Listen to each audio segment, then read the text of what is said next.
हम जो बता रहे हैं उसको ध्यान से सुनिए।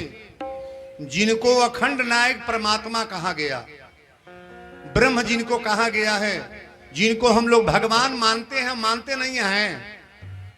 राम जी को लेकर विश्वामित्र बाबा जब गए हैं ना, तो अहिल्या उद्धार के बाद गंगा अवतरण की कथा आती है। गंगा मैया के घाट पर विश्वामित्र बाबा ले गए हैं, ध्यान से सुनिएगा। और ले जाने के बाद राम जी को विश्वामित्र बाबा ने कहा, राम पहले अपने शरीर को पवित्र करो ना, क्योंकि ताड़का को मार के आ रहे हो, मारी सुबाहु का वध करके आ रहे हो, ये पाप है कि नहीं है? नहीं है, नहीं है, ये पाप नहीं है। अच्छा, तो भगवान को मारने के लिए बताया गया है। भगवान मारते नहीं है, तारते हैं। लेकिन विश्वामित्र बाबा ने कहा, राम एक बात कान खोल के सुन लो, छोटा कष्ट हो बड़ा कष्ट हो, कष्ट तो कष्ट ही होता है। छोटी गलती करो या बड़ी गलती करो, गलती तो गलती है महाराज। छोटा पाप हो बड़ा पाप हो, हमसे भी पाप होता है। मेरी जो 4 व्हीलर चलती है ना, 4 व्हीलर के नीचे कितने कीड़े मकोड़े मर जाते हैं, ये पाप है कि नहीं है?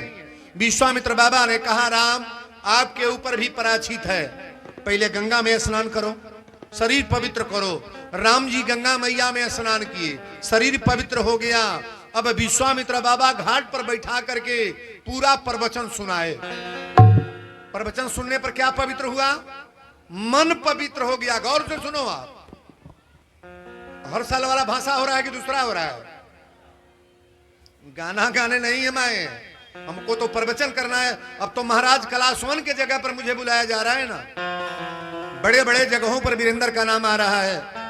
मीडिया वाले इतने उछाल दिए हैं, इतने लोगों ने बता दिया कि हाँ कोई वीरेंद्र है।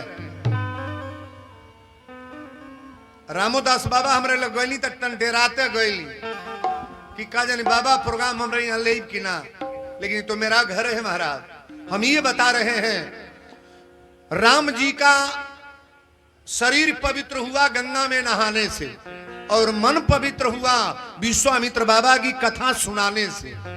और धन पवित्र कैसे हुआ? विश्वामित्र बाबा ने कहा, राम ये जितने गरीब पंडा बैठे हैं, कोई यहाँ गरीब है, कोई मंगता है, कोई भीख मांगने वाला है, दिल खोल करके दान करना पड़ेगा। तो दान हमारे राम जी के पास तो था नहीं, आप मानस को पढ़िएगा। अयोध्या जाने के बाद राम जी ला करके दान बंटवाए हैं। तारीफ बरिया रे, ये प्रमाण है।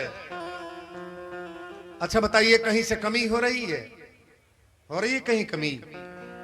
ऐसा हम लोग को करना चाहिए कि नहीं? हमरे तब जाता कोई जने मेला में इहो लाइन में आयल हुई, चली देखी केकर चप्पल चटक बा।